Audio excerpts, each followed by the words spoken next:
How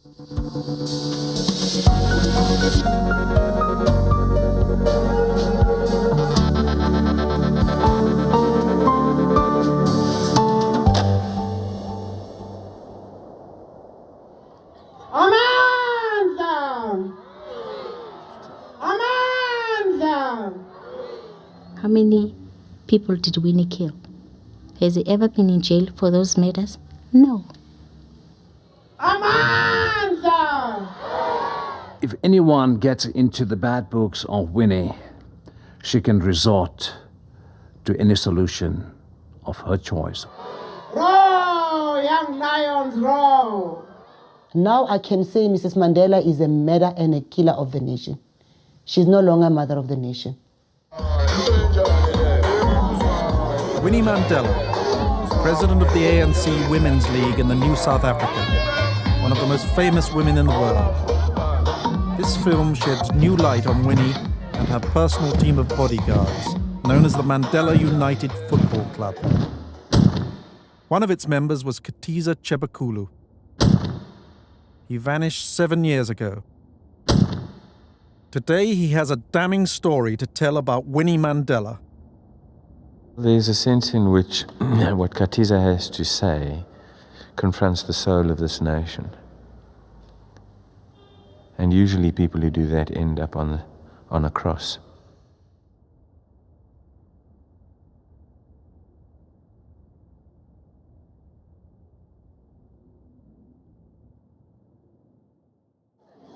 February 1990, the moment the world had waited for. After nearly 30 years in jail, Nelson Mandela was free, his wife Winnie by his side. Icons of the freedom struggle, partners in a great love story. Their destiny was to set their people free.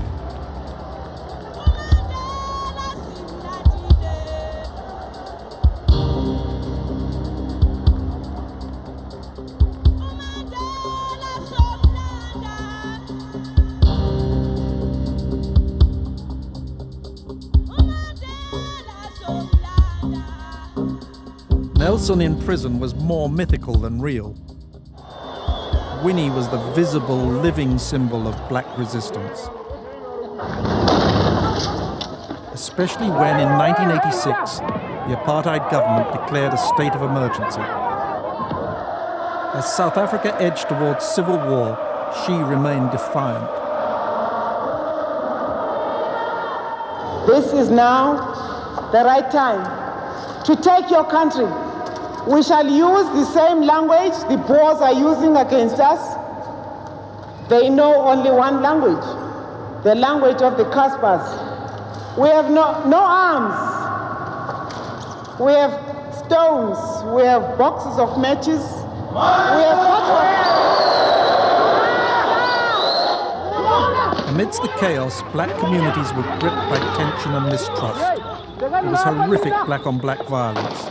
Alleged informers were hacked or burnt to death. It was in these anarchic times that Winnie recruited young men for her bodyguard. The football club appeared glamorous, but was in fact a mafia ruling by violence and intimidation. The club became infamous when linked to the murder of Stompie Maketsi. The key witness to Stompie Maketsi's last hours was Katiza Chebakulu. But he was abducted from South Africa before he could tell his story. He speaks for the first time from his place of exile, thousands of miles from home, about the inside story of Winnie Mandela and her football club. His story is extraordinary, as is his journey.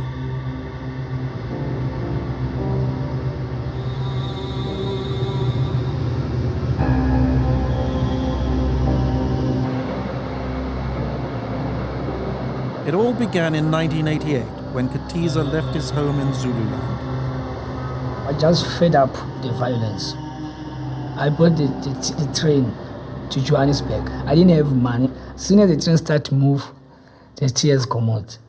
The tears come full in my eyes because I'm thinking where I'm going. I never been to Johannesburg, where I'm going to sleep.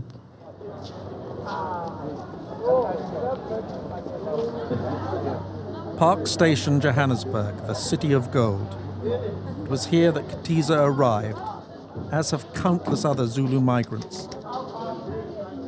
Unsure where to turn, he followed a black commuter and bought a ticket for a suburban train. Little did he know it, but he would be sucked into the heart of a tragedy concerning South Africa's foremost family.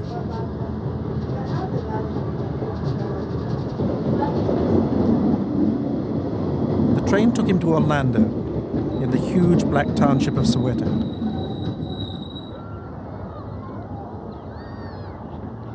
He wandered the streets looking for somewhere to stay. Then came a fateful encounter. I explained, I come from Natal where there's violence, I don't have a place to stay, I don't have nobody.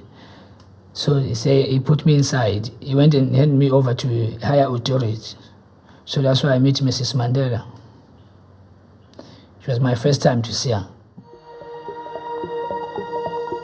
Winnie Mandela was widely hailed as the mother of the nation. She was renowned for her courage and indomitable spirit. And in the 1970s, she became a martyr when the white government banished her to a remote town called Brandfort. She was callously treated. On return to Soweto in 1985, it was as a heroine. Senator Edward Kennedy said she was a source of inspiration. She built the Mandela United Football Club. With thousands of youths fleeing the security police, there was no shortage of recruits.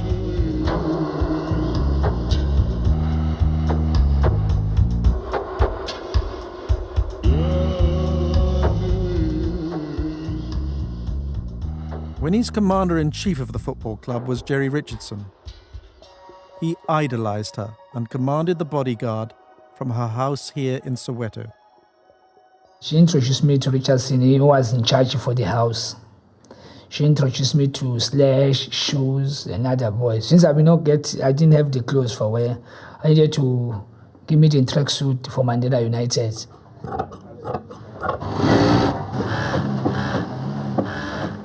They wrote it in the back, Mandela United football team.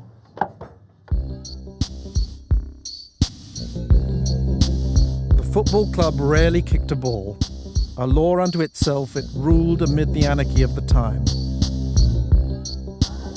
Winnie presided as it made arrests, interrogated people, and dispensed street justice.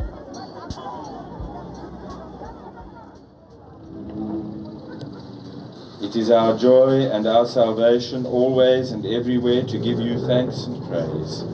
Through Jesus Christ, your Son, our Lord. You created all things and Working made in the us heart your of Soweto own was image. Paul Verreyn. When we had fallen into sin, He was you gave your compassionate and only widely Son. loved. This is my blood of the new covenant. Verreyn's church, also poured in out for you Soweto, and for many, provided a for the similar forgiveness of refuge to sin. Winnie's football club Do for this whenever youths you fleeing the take it in security remembrance police. of me. God bless Africa. God bless Africa. Guard her children. God her children. Guide her leaders. Guide her leaders. And give her peace. And give her the peace. It was on December. Mrs. Mandela called me. She said, please, I want you to do me a favor. I said, what favor? I said, go to Paul's house. You tell Paul that you don't have a place to sleep. If he accepts you, you try and sleep with him in the same bed. The next morning, if you tell the secretary for Paul Verreyn, that Paul raped you. Winnie hated Paul Verreyn. Katiza said she was jealous. Jealous of his popularity, jealous of the funds he received from anti-apartheid groups. She saw Verreyn as a rival and set out to destroy him. He became the target of an elaborate plot devised by Winnie. What he order you do it. When you have that strong African medicine, because you can't look her in the eyes like this. No, when you talk with her, you need to put your head down. You have that scare that, is strong. Everybody, they are afraid for her. Paul Verreyn gave Katiza refuge. We stay in the house. The time for sleep, I used to sleep with these other boys. So about 2 days, I stayed with Paul. I complained that I'm not sleeping good with these other boys. So we were too squeezed. So police suggested me come and sleep in his bedroom. So I sleep with Paul's bedroom. I've been wearing underwear. Paul been wearing pyjama. He didn't do nothing. Early in the morning, I woke up. I went outside. I cried. Paul said, what happened? I didn't say nothing. I didn't talk. Paul went inside and sleep. When Paul have gone, I told police officers, the housekeeper, that Paul Vereen, he raped me. The housekeeper contacted her friend Winnie Mandela and took Katiza to see her. Mrs. Mandela, she pretend like she never knew me before. Me, I pretend like I don't know Mrs. Mandela. I never hear about them. Soon as she's in the house, she asked, this is the boy Collie? She said, yes. He said, tell me what happened. I explained. I said, I'm staying with Paul Vereen. At night, Paul, he raped me. So Mrs. Mandela, I asked the housekeeper, police officer, that you think the other boys in the house, they are being sodomized by Paul Vereen? Also, she agreed. He said, yes. He said, name them. He named Stompy, Kenneth Khase, Pilomegwe, Tabisomono. Winnie's sting was now in full flow. Football club members were sent to abduct the youths from Vereen's church on the 29th of December, 1988. With the others, he was hustled through the house to rooms here in Winnie's back courtyard. Among the youths was the 14-year-old activist Stompy Maketsi. They were met by Winnie. She says, I say, you dogs, do you sleep with the European? You let them fuck you dogs. You Stomp, you work with the police, you a spy. So Mrs. Mandela started to beat them. Mrs. Mandela.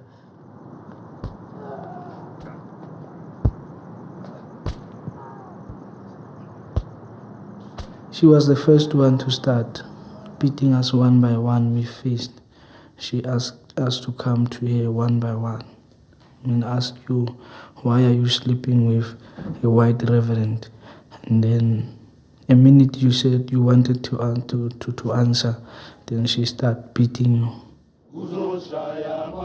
So we were screaming a lot, and they were singing in that room while we were being beaten. Mrs. Mandela began to shambok us, and we were shamboked for quite a long time. I took part on the beating. I didn't hit him too much. Why me? I hit because all they were hitting. If I don't hit, they'll hit me too.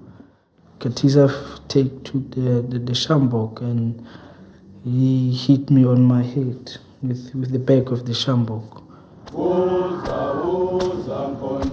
One guy came in with a big bottle of Coca-Cola and hit us on our knees.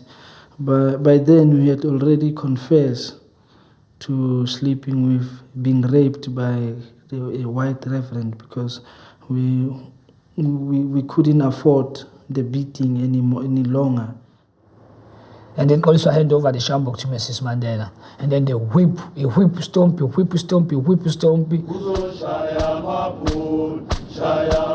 We are singing this song for freedom, that the neighbor, they cannot hear the noise for the crime of Stompy. Mrs. Mandela lifted Stompy and Richardson. They lift him up, they drop him several times.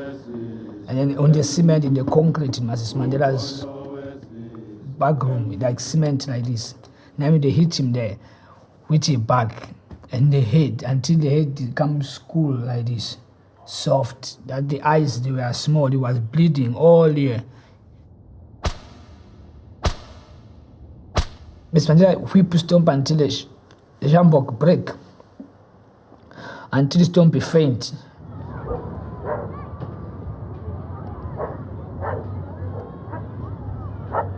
The next day, leaving Stompy and the others at her house, Winnie drove with Katiza to see her friend and personal doctor, Abu Bakr Asfat.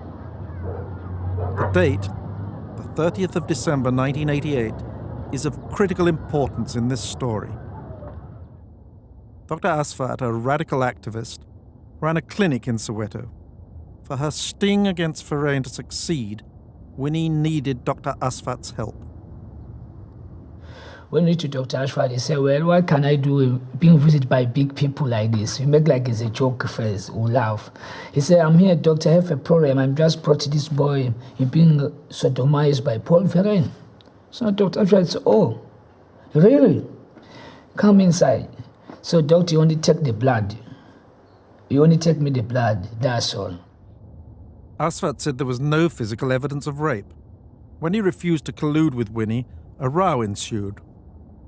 So there was some arguing noise, like somebody to talk loud. You say, no, I'm not going to do this, this and this. We have that small argument. So when they come out in the door, we went without the medical report. Dr. Asfat said, well, you have nothing to do. So we went home without the medical report. Without the medical certificate, police would not act against Paul Ferein. And without a police investigation, Winnie could not discredit him. Well, it was as if there was a quite specific plan to eliminate me. If not my physical person, certainly to eliminate any cause for me to carry on being. So it was like killing somebody and then forcing them to carry on living their life. Back at Winnie's, Stompy and the other terrified youths were under guard. The effects of the previous night's beatings were seen by Katiza. Stompy, he could not see. The eyes, they were small, the eyes. The head was soft.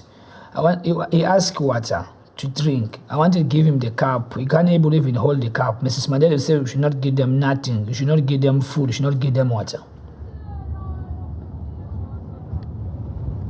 She contacted Dr. Asfat again and sent the boys to be patched up at his surgery. A close friend of Dr. Asfat was Reggie Jana. He reveals for the first time his private conversations with his friend, also known as Hurley. Stompy was in such pains that he was bitter towards Winnie Mandela. And according to Hurley, he says, Stompy, he says, that fucking bitch and the henchman, he says, they beat me to this pulp. Asfat told Winnie there was nothing he could do. Stompy and the other youths must be taken to hospital immediately. Winnie refused, and the next day she summoned Asfat to her house.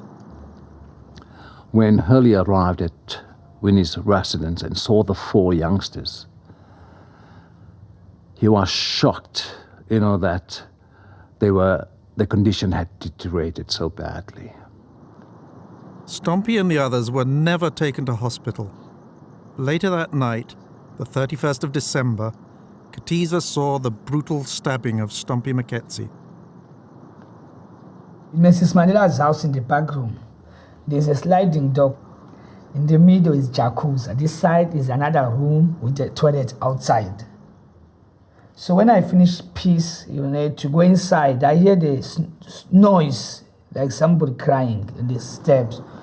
So when I see, I saw Mrs. Mandela, because it had those small trees, flower, near to the jacuzzi. I saw Mrs. Mandela wearing long clothes. How I know it was Mrs. Mandela, I know there was a moon, not that full moon, what that the moon that you can see, this is the woman, this is the man, this is the boy. So he was holding something in a shining light knife. And Richardson was coming with other people. I didn't see them proper. They went near to the swimming pool, to the jacuzzi. I saw Mrs. Mandela holding something shining. He used their hands twice.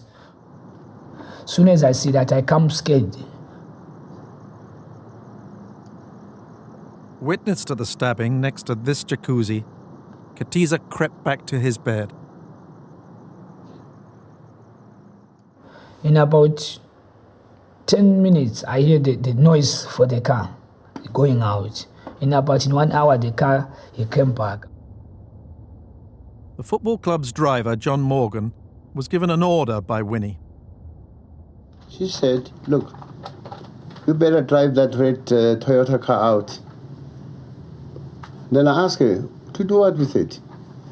She said, to take that body of that dog and dump it away. I said, I'm not going to do that. However, the body was removed and dumped on waste ground. It is not known by whom.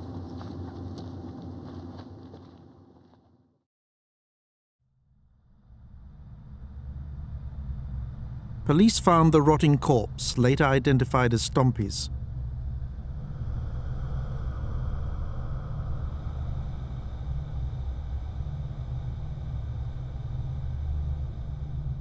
The autopsy found 2 deep stab wounds to the right side of the neck and another at the base.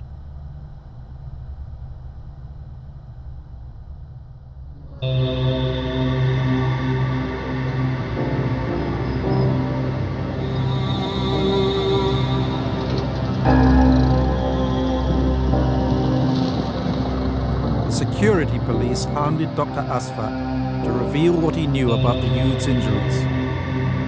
He stayed silent. Tell anything to the security police and he would be branded an informer. So there was continuous pressure put onto Hurley by Winnie Mandela to say, look, hey, you're not making any statement of any nature. So Hurley was being what he call pestered by Winnie Mandela, by the security police, and he just didn't know which side to turn. He says, this effing bitch is giving me grief, causing problems, and I fear for my life. Within days, 2 Zulu youths were brought here to Winnie Mandela's house. She asked they be shown the location of Dr. Asfat's surgery. Their guide was Katiza. Well, now what 2 people came to the house. Ms. Mandela said, let me show them the house for Dr. Asfat. We went to Rockville, the surgery. I showed them the house. Soon after, 2 youths entered the surgery and registered as patients.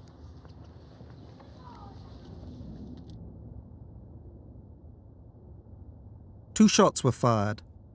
4 weeks after examining Stompy in this very same room, Dr. Asfat lay dead on the floor.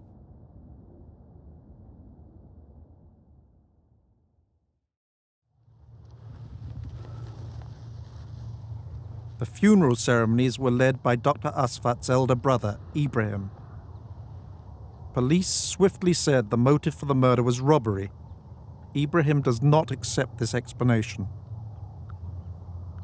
As far as we're concerned, robbery was not the motive. We found most of the money still in his consulting rooms. 2 Zulu youths were arrested and sentenced to life imprisonment for the murder. We were given a statement in court by the then prosecuting attorney. He showed me a document and gave me a photocopy of it, which stated that they had been promised 20,000 rand for the murder of my brother, for the killing of my brother. And the statement said, which was never produced in court, that Mrs. Mandela had offered this money. It was never used in court. It's an unsigned document. One of the youths, Nicholas Dlamini, has just issued a statement from prison confirming that Katiza Chebekulu showed him Dr. Asfat's surgery and that Winnie Mandela hired him and an accomplice to assassinate the doctor. Our witnesses, Katiza Chebekulu and Reggie Jana, say the opposite was true, that in fact he refused to substantiate her allegations.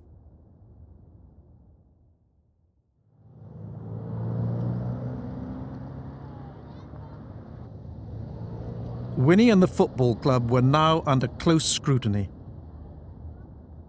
In mid-February 1989, police raided Winnie's house and arrested Jerry Richardson, her chief bodyguard, for the murder of Stompy Maketsi. Richardson was tried, found guilty, and sentenced to death, commuted to life imprisonment.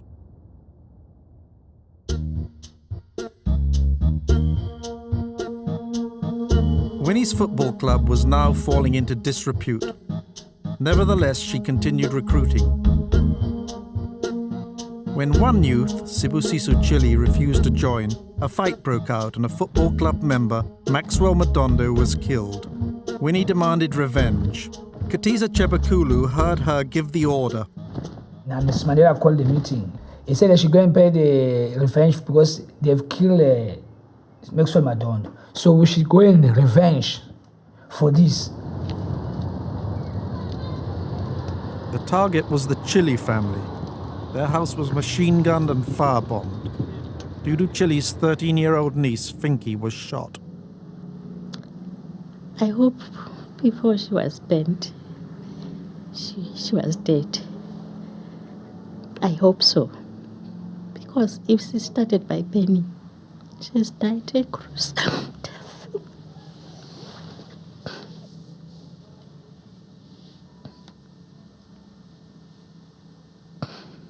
She was too young. She had a bright future. But Winnie took it away from her. Winnie. She took it away from her.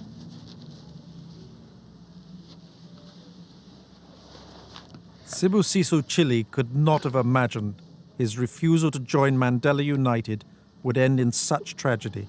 Today, he's too traumatized to talk. As for the attack on my house, the orders came from Winnie. And nothing has ever happened to her.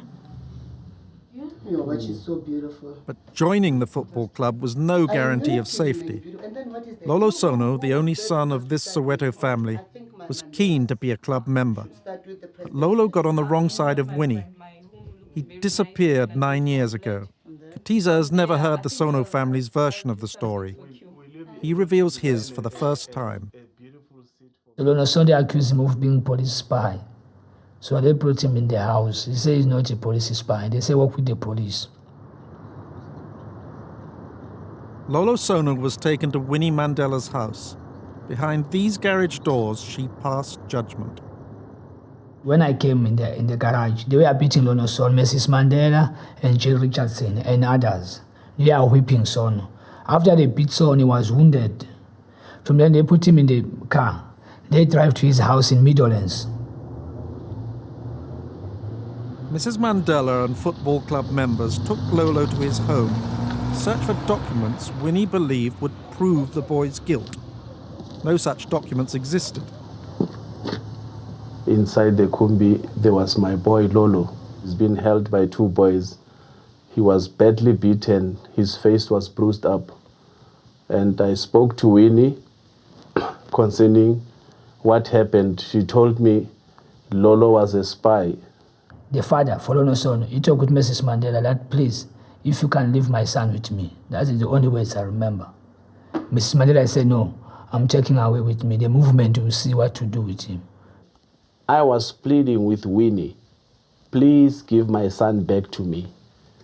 Because if you accuse him of being a police spy, I don't believe it's incorrect. She said to me, I'm taking the dog away. The movement will see what to do with him. The last time I saw Lolo, he was in the presence of Mrs. Mandela, not in the presence of a man that I didn't know, but in the presence of the woman that I, for one, and many of us called a mother of the nation. A woman who used to come and sit in my bedroom, talk to my husband in this very bedroom behind my back. Now I can say Mrs. Mandela is a murderer and a killer of the nation. When Mrs. Mandela said take him away, that means it's the end. Like the way they take stone, when they take somebody, say take him away, that is to kill. I wanted to give me my dog back, as she called Lolo. To me, it's not a dog. To her, is a dog. Now, my reply to her is, I want that dog that you took away. I want it back. The dog is mine. As she claimed, as she called Lolo a dog, I want that dog back. I want to bury it. I think he's dead.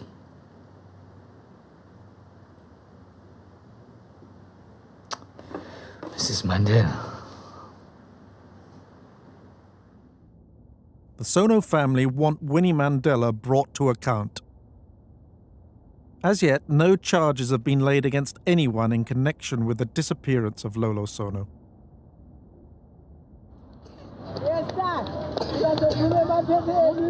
Good 21 Jump Street. 21 Jump Street. Nowhere to pass to all.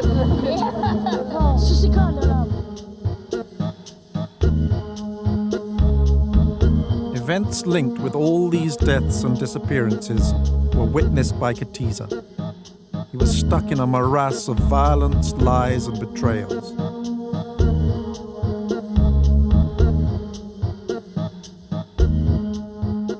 And then, one day, while snooping around Winnie's house, Katiza made a startling discovery in one of the bedrooms.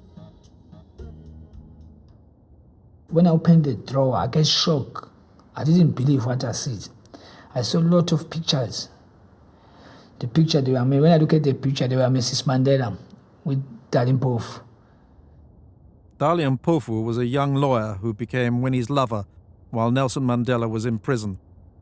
Mpofu later plays a critical role in this story. Who shot the pictures Katiza found remains a mystery. Daddy know when nothing. One picture I hold Mrs. Mandela. You can see this is Mrs. Mandela. What you cannot see the back for the man. You can see this is the man lying on top of the woman. You can see the face for the woman in the back. This is the woman. What you cannot see the man. So there are a lot of pictures for Mrs. Mandela naked. I take one of the picture. When I take the picture, I didn't know what to do with it. I hide the picture. Unwisely, Katiza confided his discovery to another club member. The photo of Winnie and Dali naked together in bed would put his life in danger.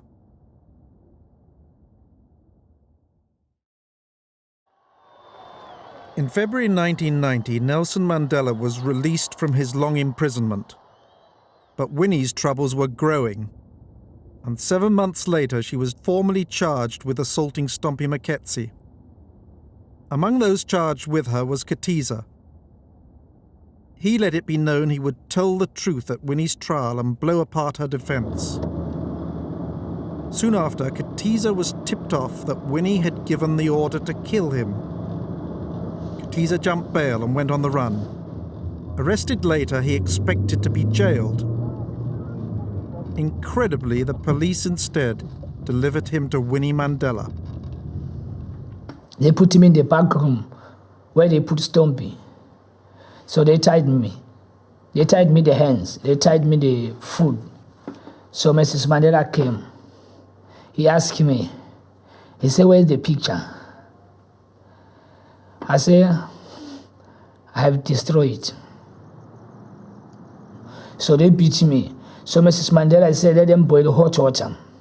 All the face here, even the head, was being born here in the head, all here, and even the parts here, all down the leg, and the teeth, they were broken because the way they knock me, they hit me all here, Mrs. Mandela, with these other bodyguards. The teeth, some they were. The teeth of the back? Yes, like this. You see.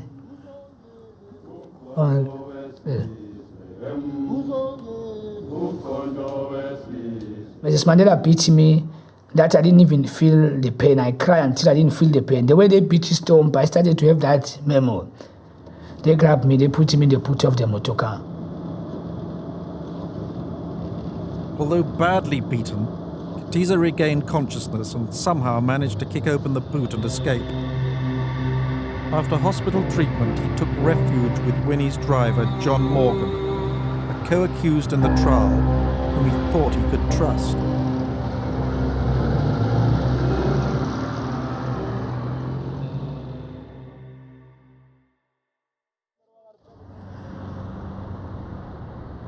In a blaze of publicity, Winnie Mandela's trial began at the Supreme Court in Johannesburg. Katiza, one of the co-accused, was absent from the dock, in hiding. There was an instant adjournment to give Winnie more time to prepare her defense. During this break, Morgan took Katiza into central Johannesburg to a place he had never been before, Shell House, the national headquarters of the newly legalized ANC.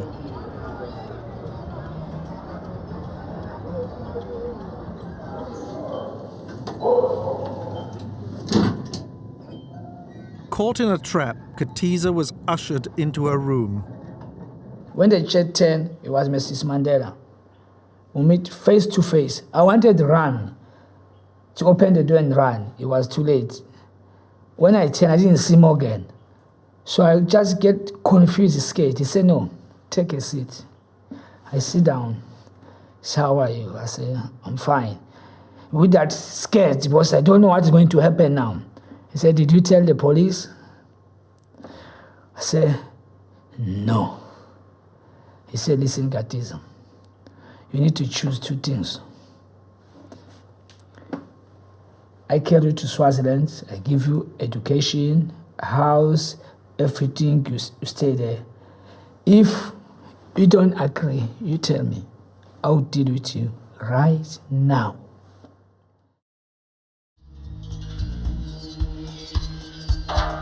ANC security immediately smuggled Katiza to Swaziland. He was passed on through ANC bases in Mozambique and Angola to Lusaka, the capital of Zambia. Here, Zambian intelligence took charge.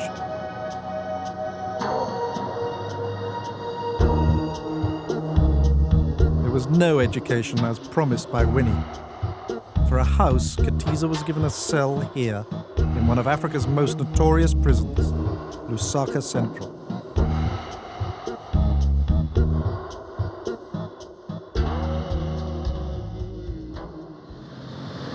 Katiza was lost to the world.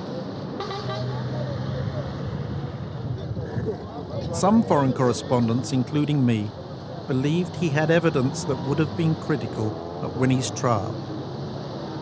I began to search for him.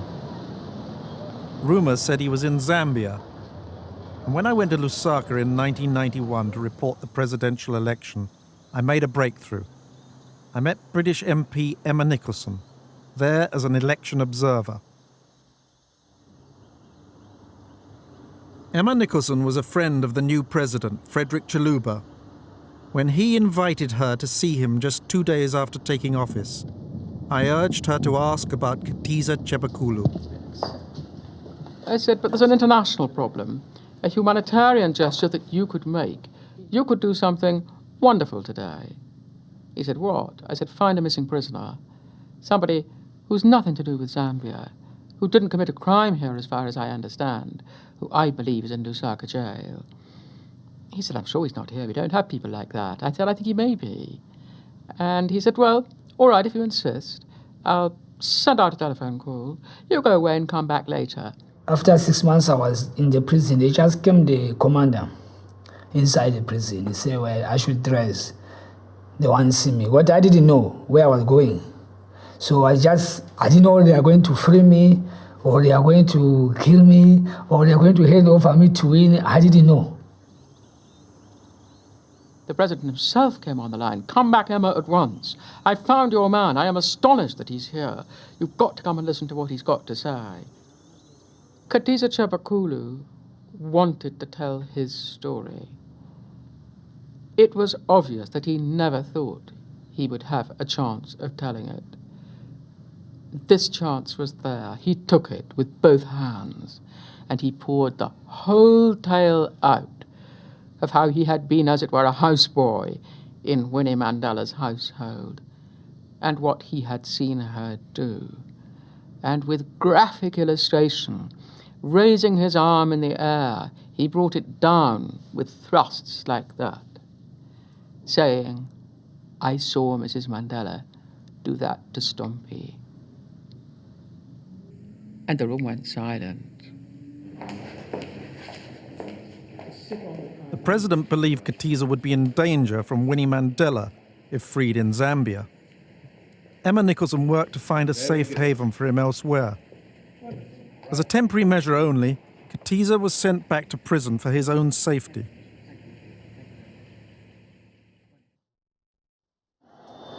In South Africa, meanwhile, Winnie Mandela was found guilty of kidnapping Stompie Maketsi and being an accessory to assault.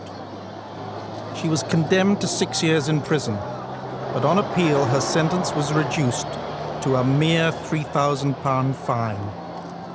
In his summing up, Justice Stegman had this to say. She showed herself on a number of occasions to be a calm, composed, deliberate and unblushing liar. Despite this, Nelson Mandela stood by his wife. I have never believed that she was guilty of assaulting anyone. And the judgment of the court has confirmed that position. In Zambia, Katiza was still in prison. But in South Africa, his countrymen were free at last. In May 1994, the black majority voted for the first time. Nelson Mandela was elected state president. I, Nelson Rolihlahla Mandela, do hereby swear to be faithful to the Republic of South Africa. Will you please raise your right hand and say, "So help me God"? So help me God.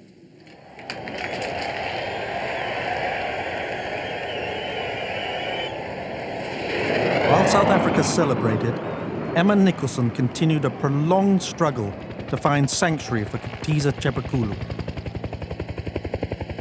Every country that is an active signatory of the human rights agenda was approached, and everyone turned them down. John Major turned him down, despite my personal pleadings, and far more importantly, despite the fact that this was human rights, asylum seeker material, without a shadow of doubt.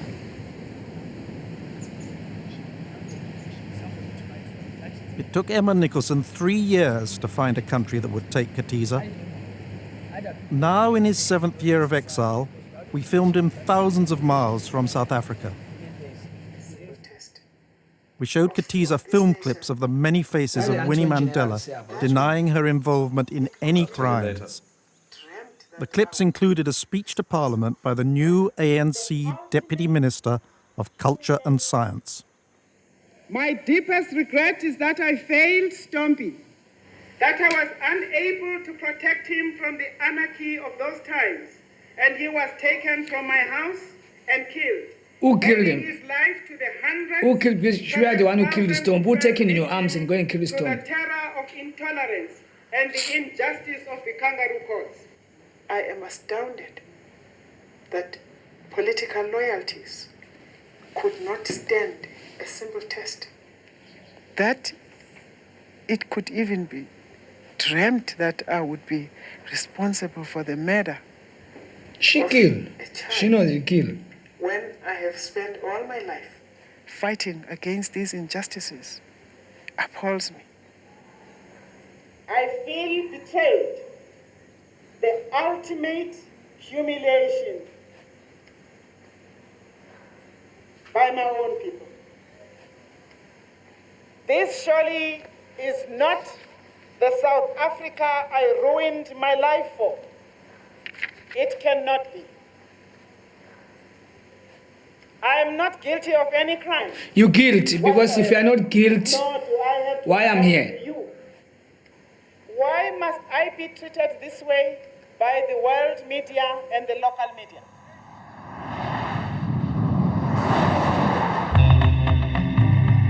This small town, 200 miles from Soweto, was one good reason why.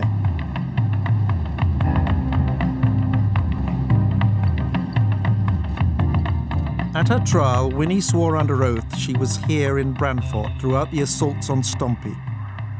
Despite his doubts, the judge accepted her alibi.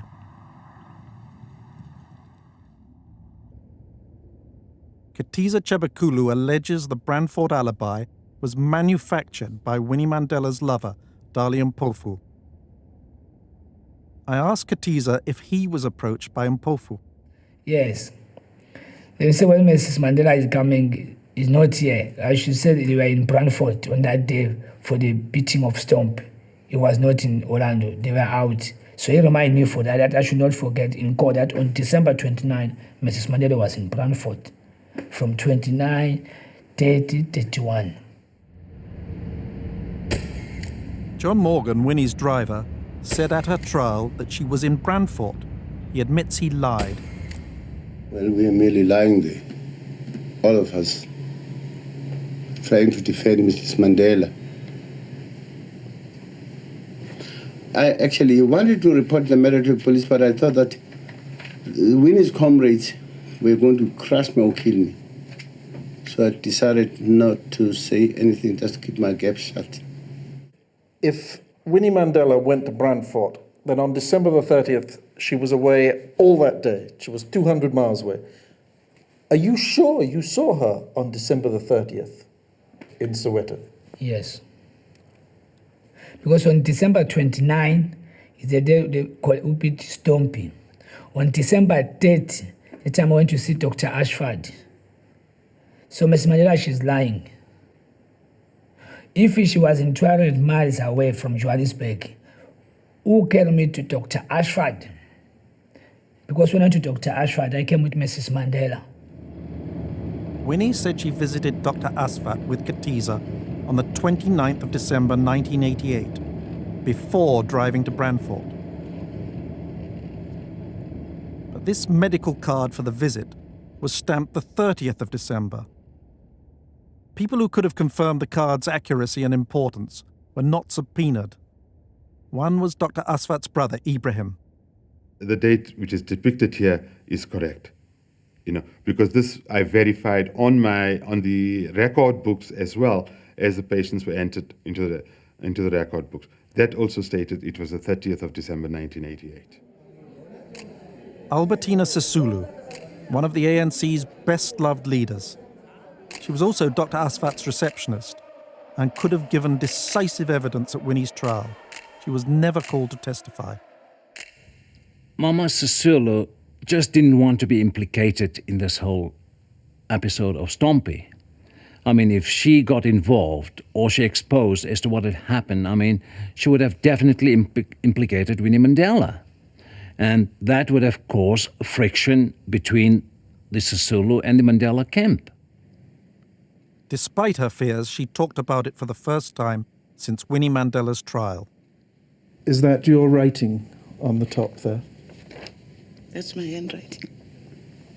And is that Dr. Asfat's writing? This is his writing. And that date there, is that the date you would have stamped? Yes, yes. What I was doing is just to dispense the cards and put the stamp. That would be the correct date, would it? I should think so. Because I wouldn't just put any other date if it's not the right date. You would query it or correct it. So you're certain that's the correct date? That was the correct date. Why did so many support her false alibi? Particularly Jerry Richardson, now serving life for Stompy's murder. He said Mr. Mandela was in Brantford when he knew Winnie was in the house. So he still protects Winnie, even if they have sentenced him to death, he still protects Winnie. But why? We asked Jerry Richardson's defense counsel.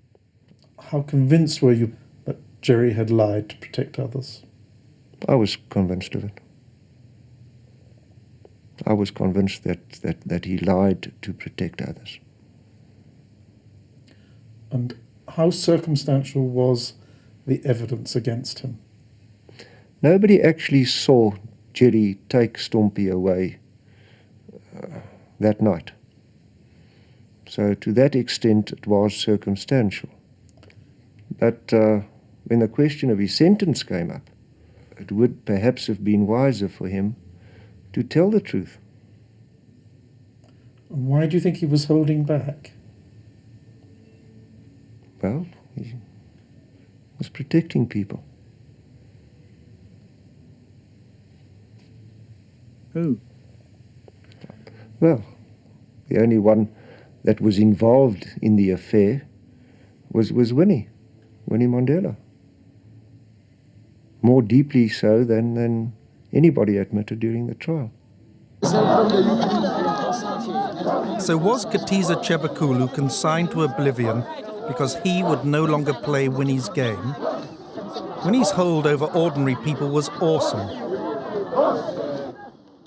But her protection may have gone far higher than the mere foot soldiers, as both President Chiluba and Emma Nicholson found out.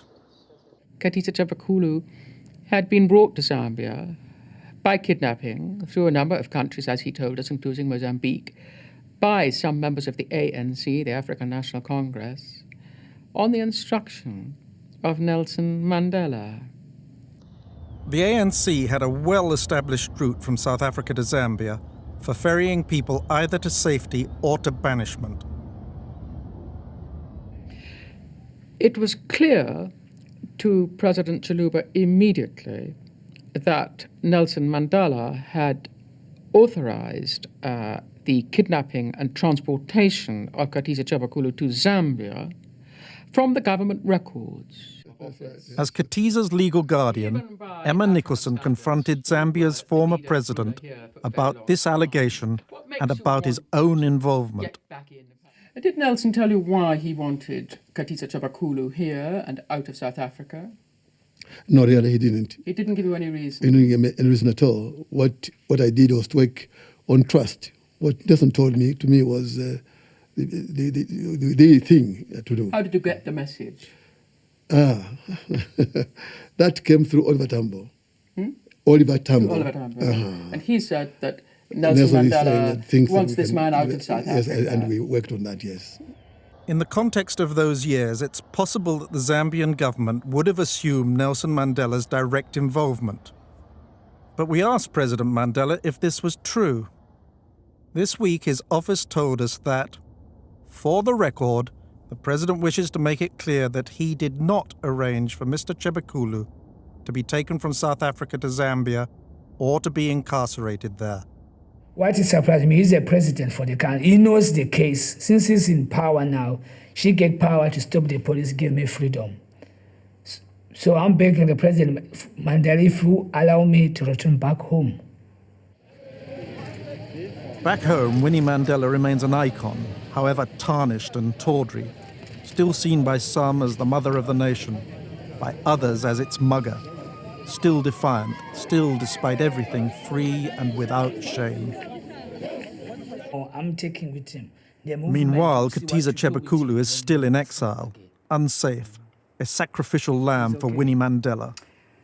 It's why Katiza has told his story. He now wants it presented to the South African authorities. Emma Nicholson is helping prepare an affidavit. In the middle of the garage, lying on the concrete floor, yes, was Lolo Sono. He had his arms wrapped around his head. He seemed to be trying to protect himself by covering his skull with his hands and forearms. Mrs. Mandela was beating him savagely. She had a heavy whip in her right hand, which she was using to hit him with again and again. Is that correct? Yes. Katiza Chebukulu's fate is unclear. Will the South African authorities now allow him to return home safely, or will he be forced to remain in exile? How will Winnie Mandela answer Katiza Chebukulu's grave allegations? The government's Truth and Reconciliation Commission is investigating the matter. President Mandela told us that he fully supports the current processes initiated by the Truth and Reconciliation Commission to establish the truth of the allegations, which it appears are also being dealt with by your television documentary. Winnie Mandela refused to speak to us. She has been subpoenaed to give evidence to the Commission later this month. So will there finally be justice for those who feel they and their loved ones are the victims of crimes committed by Winnie Mandela? My wish is if Mrs. Mandela can be brought to justice and be prosecuted and spend the rest of her life in prison. I don't wish her dead. I wish her to suffer.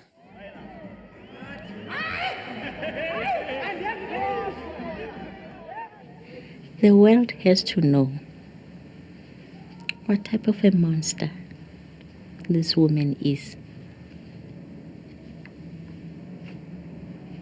A woman, a mother who knows the pain of giving birth. But for her, it was just easy to kill other women's children.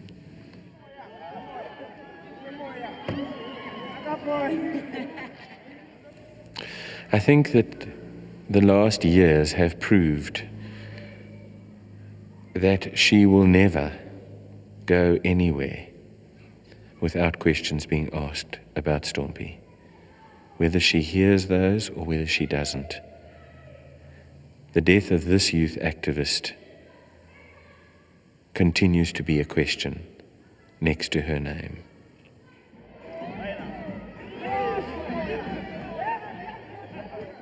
I don't think it matters a scrap if Katiza Chipakulu doesn't go to South Africa. But I'll go for him if he doesn't wish to, or if it's not safe for him to go, just to make sure that South Africa knows what was done by Mrs. Winnie Mandela. She should go down for life. They're not going to forget. That evidence is going to be theirs.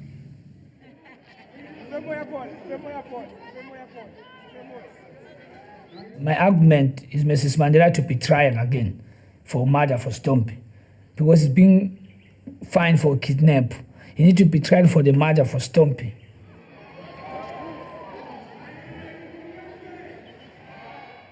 If it's me, I'm lying, I should be punished. If it's Winnie lying, he should be punished. Because when she claims he's innocent, I claim when she's guilty.